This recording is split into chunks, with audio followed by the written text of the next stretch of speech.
La lettre M comme Microsoft. David va pouvoir parler et longuement en plus parce que 10 jours d'expérience, ton expérience, mais également ce que tu as pu en lire dans des articles, il va falloir résumer ça, les 10 premiers jours de Windows 11 dont on a dit au départ, hein, rappelez-vous, quand on a annoncé Windows 11, on a dit bah, qu'est-ce qui change, les pictogrammes, un peu de design, machin, etc. Apparemment, c'est quand même un petit peu plus profond que ça, puisque tu m'as dit qu'il y avait quand même quelque chose à en dire.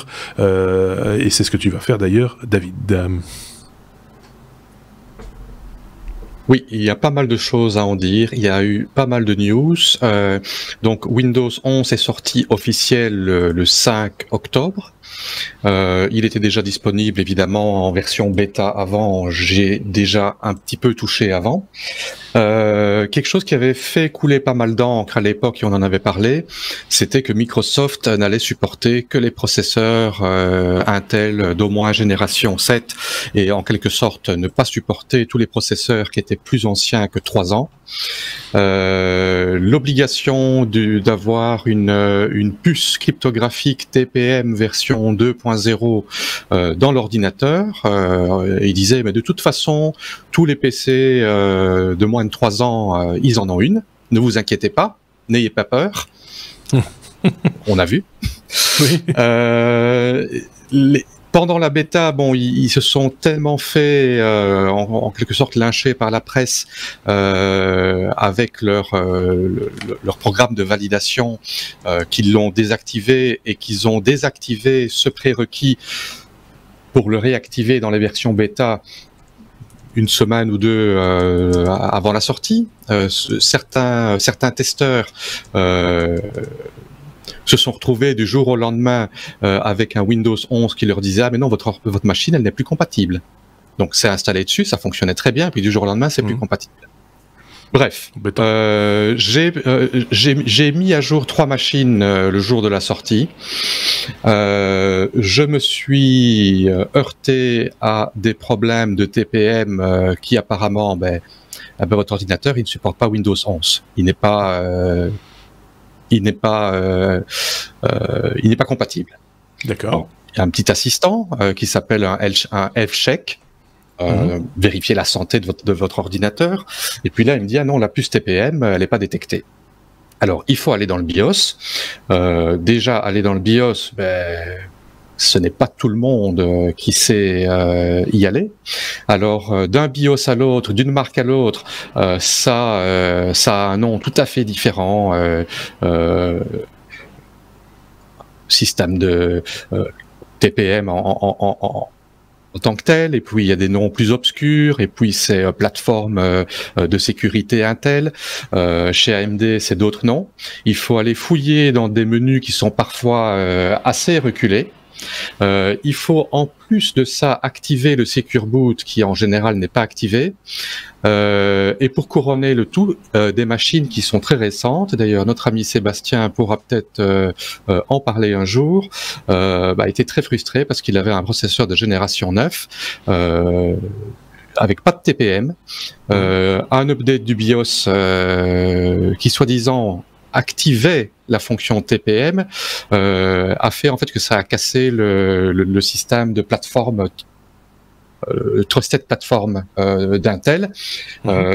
Et donc, il n'a pas su installer Windows 11, il a acheté l'éponge. Voilà, ça c'est une première chose. Donc ça n'a pas été si facile que ça, et je pense que beaucoup de gens vont se dire, oui, mon ordinateur il a 2 ans, de toute façon je vais en acheter un nouveau. Il y a une volonté à pousser vers l'achat de nouveaux matériels. Ça, c'est clair et net. À l'amorce, je te coupe 2 secondes, à l'amorce quand même d'une pénurie de matières premières, etc. Hein. Donc ça va pas aider non plus. Je veux dire, donc voilà, réfléchissez avant de passer à Windows 11. Déjà, je le dis maintenant, comme ça, je veux pas te spoiler, mais je pense qu'on peut déjà dire ça. Mais je t'en prie, continue. Oui, à côté de ça, Windows 11 va apporter pas mal de nouveautés dans la gestion des nouveaux processeurs Intel. comme par hasard. Intel qui a travaillé main dans la main avec Microsoft et qui va sortir normalement fin de ce mois-ci leur nouveau processeur dont on a parlé récemment. Il n'y a aucune raison techniquement que ça ne puisse pas être ajouté à Windows 10. Mais par contre, ça va être uniquement pour Windows 11. Donc, il faudra passer à Windows 11 si on veut profiter des nouveaux processeurs Intel. Et pour couronner le tout, il y a beaucoup de soucis de performance et entre autres une news qui date d'hier ou d'aujourd'hui. Les processeurs Ryzen 3 d'AMD sont pénalisés de 10 à 15%. Ah oui. Une mise à jour devrait être faite la semaine prochaine, mais là c'est encore à se demander, Intel sort des nouveaux processeurs, c'est des puces qui en général, il y a beaucoup Intel qui sont dedans, ils ont travaillé main dans la main avec Microsoft, ils sont en train de pousser les gens à acheter des nouveaux matériels, et une autre nouvelle que j'ai découvert quelques jours après la sortie, c'est que les Chinois apparemment ne vont pas pouvoir migrer vers Windows 11 parce que les puces TPM chinoises ne sont pas reconnues par Microsoft et ils parlent que uniquement des solutions de société pourraient éventuellement avoir un accord. Donc il y a ça ressemble à une grosse guerre économique. Les Chinois ne pourront pas faire une mise à jour vers Windows 11 parce qu'il y a une interdiction sur les puces TPM, donc ces puces de sécurité étrangères. Voilà, il y a beaucoup de choses qui sont pas très claires et pas très jolies. Je vais rajouter, il y a pas mal de choses à dire. J'ai été confronté à des problèmes avec des machines virtuelles. Les développeurs, en général, travaillent et testent les applications en utilisant des machines virtuelles. On peut faire tourner un macOS sous un Windows, on peut faire tourner un Linux, on peut faire tourner un Windows sous un Windows ou une version différente.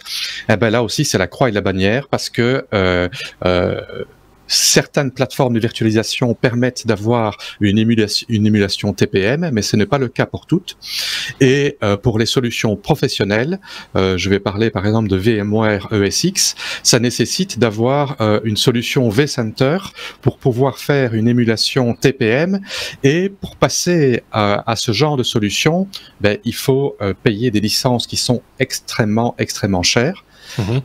Maintenant, évidemment, il y a des parades, il y a moyen de désactiver ce check de TPM, il y a moyen de désactiver le Secure Boot en passant par des clés de registre plus ou moins obscures. Et ça fonctionne très bien. Ça fonctionne très bien. Et Microsoft a dit oui, on sait bien, ça fonctionne très bien, ça fonctionne sur les vieux ordinateurs également. Par contre, on se réserve le droit de vous priver de mise à jour et que votre machine ne sera plus supportée.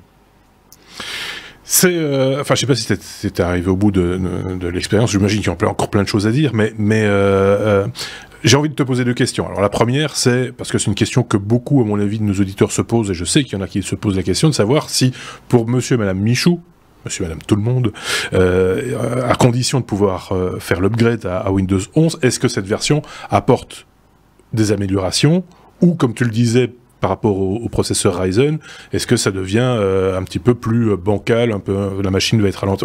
Est-ce qu'il y a un mieux ou un moins bien, ou est-ce que c'est égal? Déjà, première question. C'est censé être mieux. Je pensais que c'était mieux au début. Ça semblait plus responsif. Sur papier, c'était censé avoir une meilleure gestion de l'énergie et pouvoir tenir plus longtemps en batterie sur un laptop. C'est gratuit pour tous les utilisateurs de Windows 10. La mise à jour vers Windows 11 est gratuite. Les 3 machines où j'ai fait la mise à jour ont perdu entre 10 et 15% de performance après la mise à jour sur différents tests benchmark que j'ai fait. Par contre, en refaisant une installation propre de Windows 11, plutôt que de faire une migration de Windows 10 vers Windows 11, 2 des 3 machines étaient plus rapides qu'avant. Il y en a qu'une qui est toujours 5% moins rapide que Windows 10.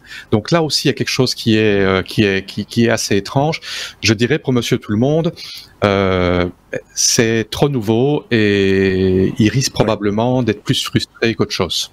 Vaut mieux attendre avant de... Comme on le dit chaque fois, hein, d'ailleurs, sur une mise à jour aussi conséquente, il vaut mieux laisser un petit peu les spécialistes essuyer les plâtres et attendre un petit peu et voir si des améliorations pointent le bout de leur nez, ou attendre, ou attendre le 18. Il y a une annonce Apple, je pense, pour les nouveaux MacBook Pro.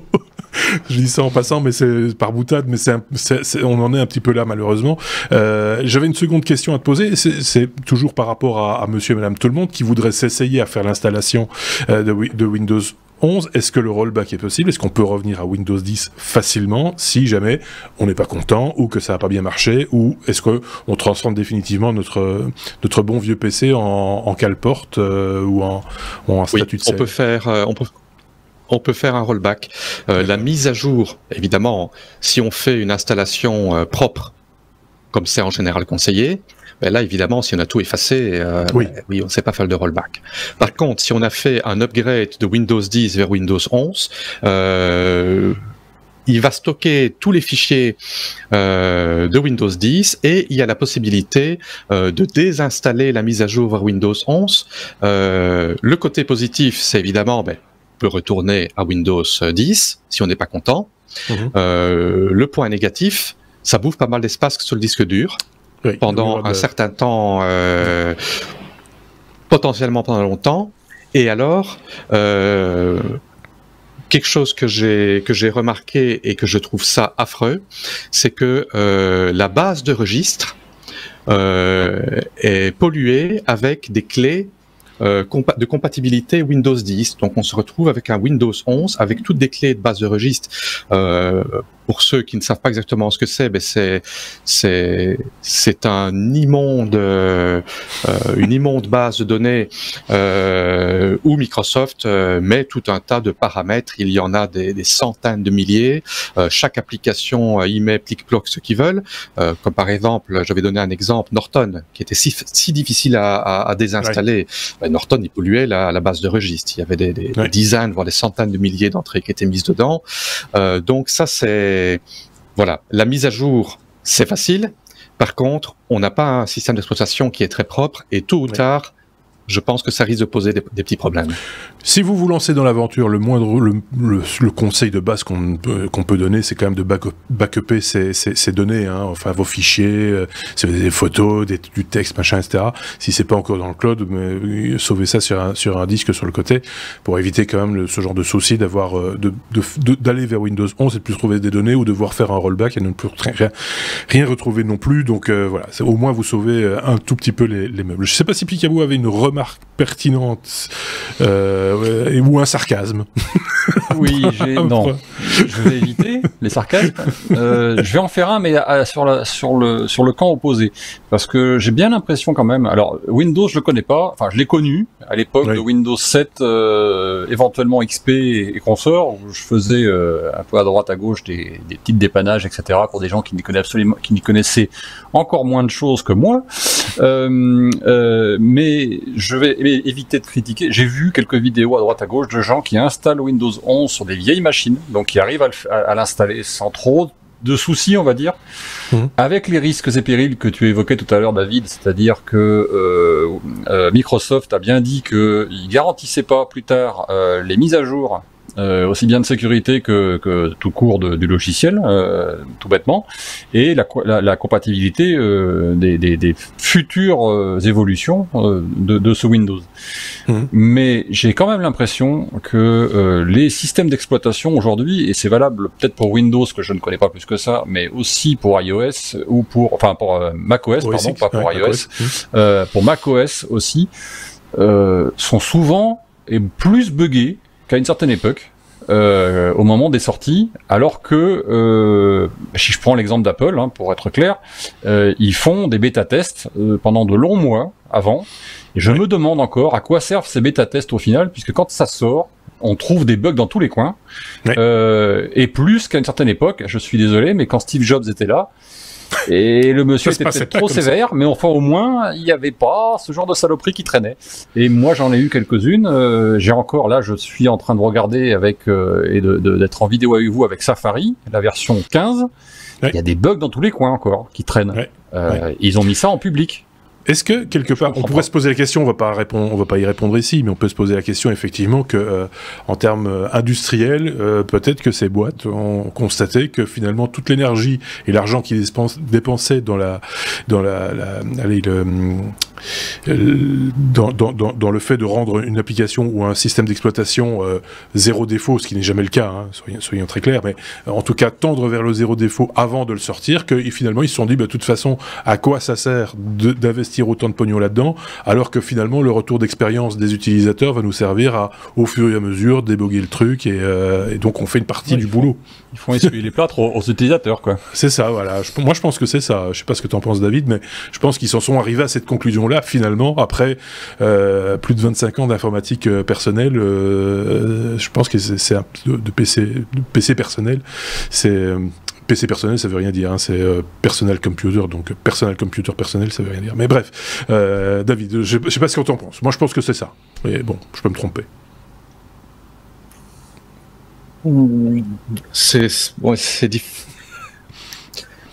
C'est un petit peu difficile à répondre comme ça. Ce qu'il y a, c'est que les systèmes d'exploitation sont devenus tellement grands et tellement immenses, mais voilà, c'est plus facile d'avoir des bugs. Quand on a un quality control qui est plus strict et plus méchant, on va dire comme Apple, on sort des produits qui sont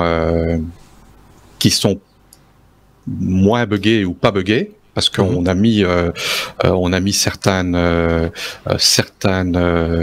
règles qui sont très strictes, et on préfère retarder une sortie commerciale que de sortir un produit qui est cassé. Ouais. Ce n'est pas le cas de tout le monde. Il y a d'autres personnes qui préfèrent sortir quelque chose le plus vite possible et à la limite utiliser les utilisateurs comme bêta-testeurs. Dans le cas de Windows 11, je vais dire c'est une des sorties de Windows où j'ai vu le moins de bugs. Ah, quand même. Ah oui. Toutes ces histoires que j'ai parlé de TPM, etc. Je peux pas dire que c'est un bug, parce que si c'est une fonction qui n'est pas activée dans le BIOS, si le BIOS n'était pas à jour ou des choses comme ça, on peut pas dire que c'est un plantage. C'est un souci. C'est un gros souci, c'est quelque chose qui peut frustrer beaucoup de gens, mais des bugs en eux-mêmes, des plantages, mis à part un souci avec un appareil Bluetooth bien particulier qui ne fonctionne plus avec Windows 11.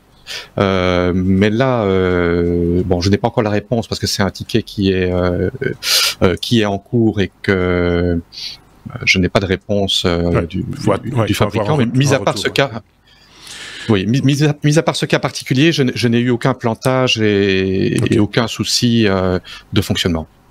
Ok, on l'avait dit, hein, que c'était un gros sujet, 18 minutes sur Microsoft. On fait rarement des sujets aussi longs, mais là c'était l'occasion effectivement de faire une synthèse de ce qui avait été vécu et par David et par d'autres, puisqu'on vous a mis également 3 articles en lien pour aller plus loin dans la réflexion. Je sais que c'est quelque chose qui intéresse quand même pas mal de gens, de savoir s'ils vont migrer ou pas et à quelles conditions. Voilà, je pense qu'on a en tout cas donner un début de réponse.